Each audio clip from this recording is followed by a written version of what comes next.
everyone, my name's Kim. I'm the education manager at Lollypop Farm, and I'm here today with my friend Nick. Hello everybody, I'm Nick and I'm the behavior and training manager at Lollypop Farm.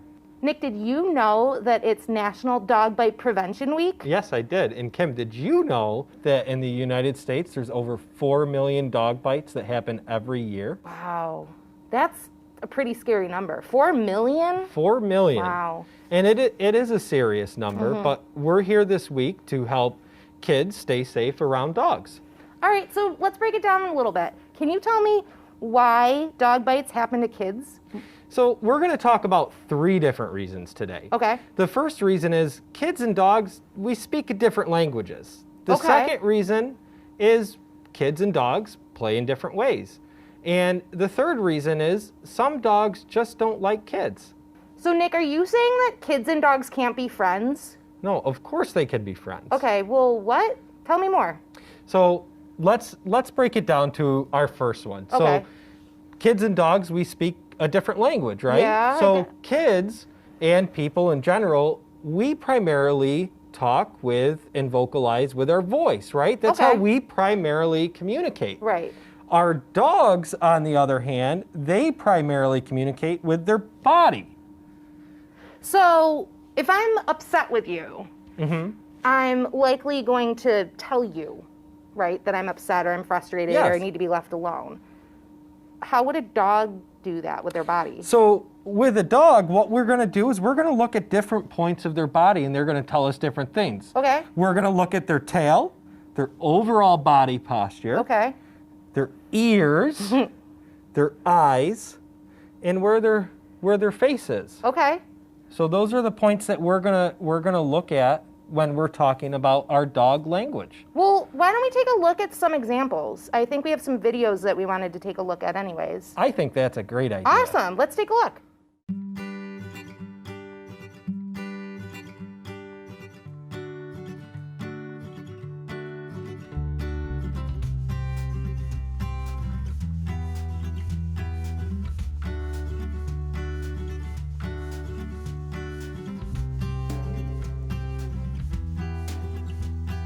Wow, Nick, those were some really good examples that we just watched. Yes, they were. And I'm curious, I want some more information about the dog's tail, because I've heard mixed things. I've heard that like a dog wagging their tail could be like they're super happy, or it could mean that they're like upset. And I'm kind of confused about that. I'm wondering if you could elaborate on that. So let's look here, Kim. So if we have a tail that is pointed up, this means the dog's attention is on something or they're excited about something, but we're not completely sure.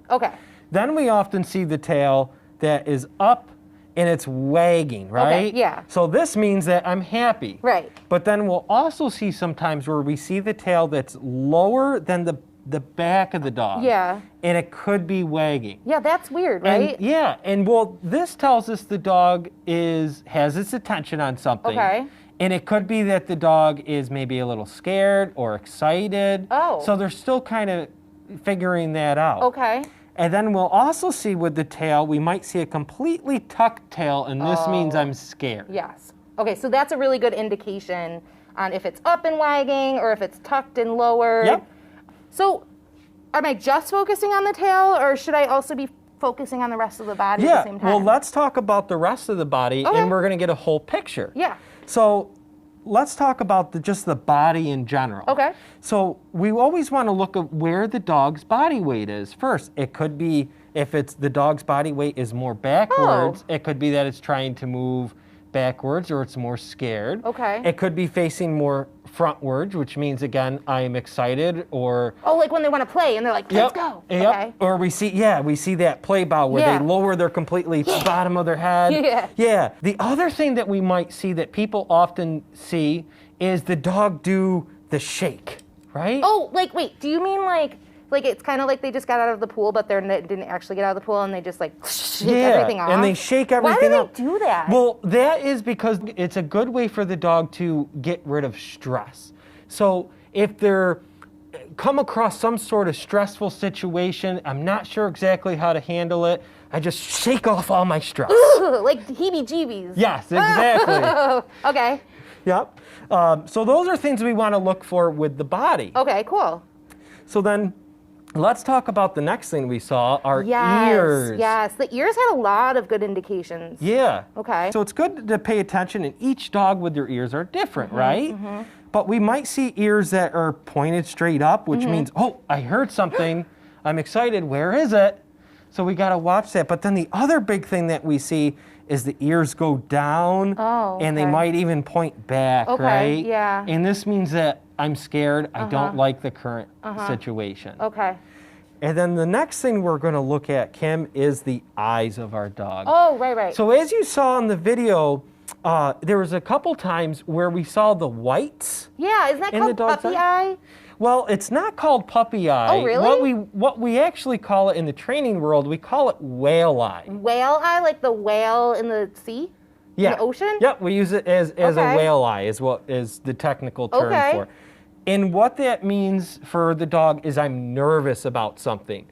And usually when we see it in our dogs, they will actually turn their head and they'll look the other way. They'll look away, but their attention is still over here. Okay.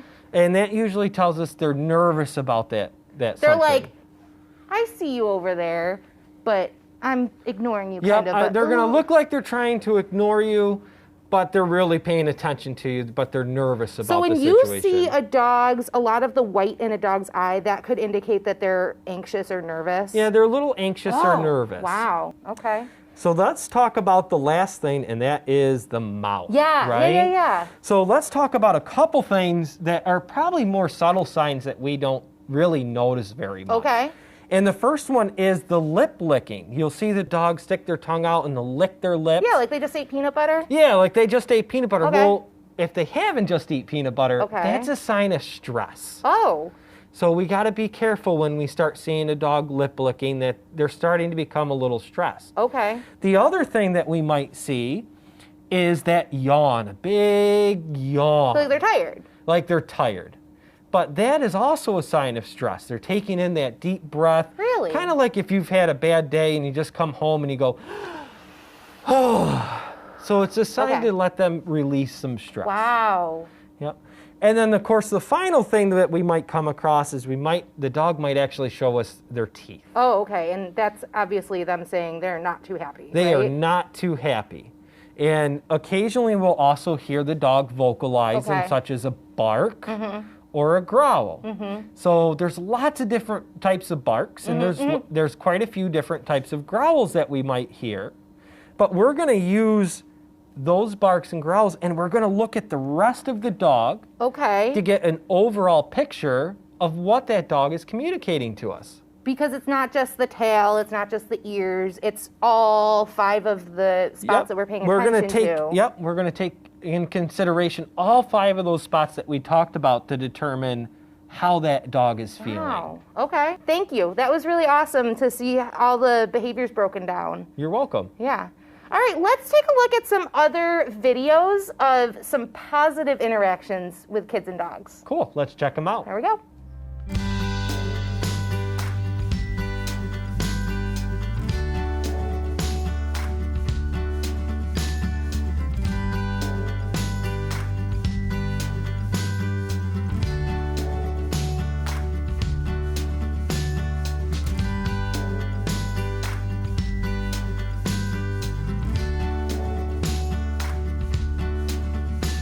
What was the second point that you were going to tell me about? So the second point is dogs and kids play in different ways. Like what? Okay.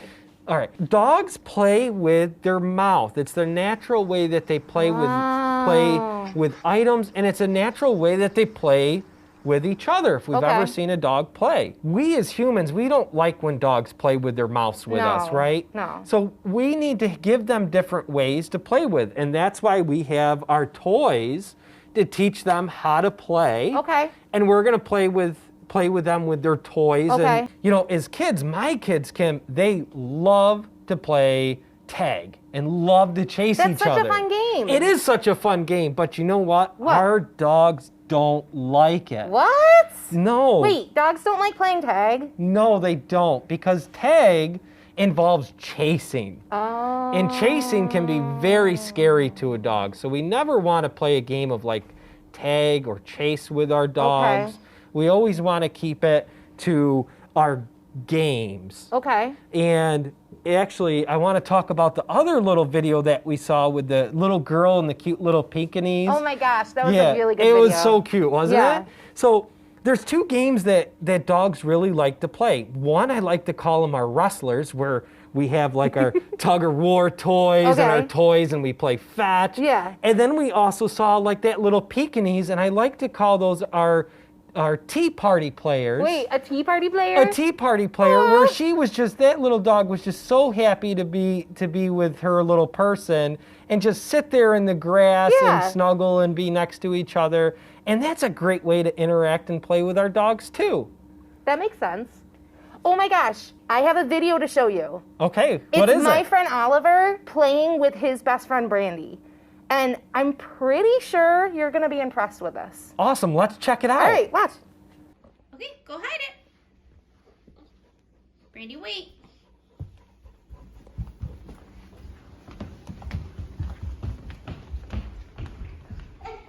Come.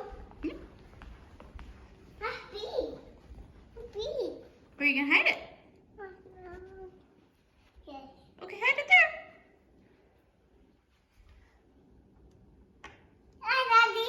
Okay, Brandy, come find your treat.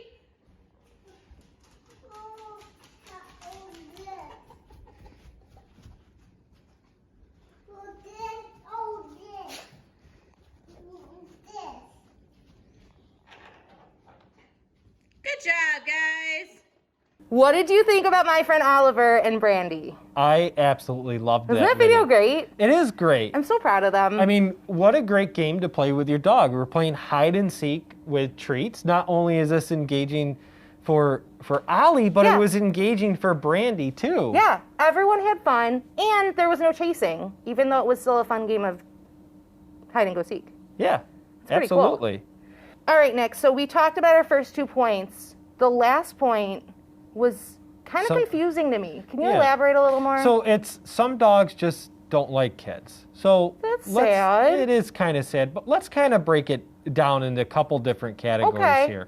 So for kids and anybody out there, when we approach a dog, and let's talk about if we're out for a walk. Okay. You know, if you do come across a dog that is off leash, we shouldn't approach that dog because we don't know that dog if they don't have an owner with them, especially if they don't have a collar or any kind of identification tags on them. We want to be kind of cautious. We should just call animal control at that point. Yeah, right? we should just call animal control at that point. Okay. If we're walking and we do come across somebody that's walking a dog, we should always ask the owner if we can say hi to that dog. Why is that? Because we don't know how that dog's going to react. And it might be okay just that we just pass on by and we don't interact with that dog. Because sometimes dogs don't like kids, right? Yeah, sometimes they just don't like... And that's okay. Yeah, and it could be for several different reasons. It could be the dog currently has a medical issue going on. Oh. It could be the dog's undergoing a certain type of training where we don't want them to interact with people. Or it could be a variety of different reasons. And that's okay. That we know sometimes other dogs do not want to meet kids. Yes, some dogs just don't want to meet kids. Okay, or like some people are super extroverted, and then some people are a little introverted and want to stay on their own. Yes. Okay, Same thing as our dogs.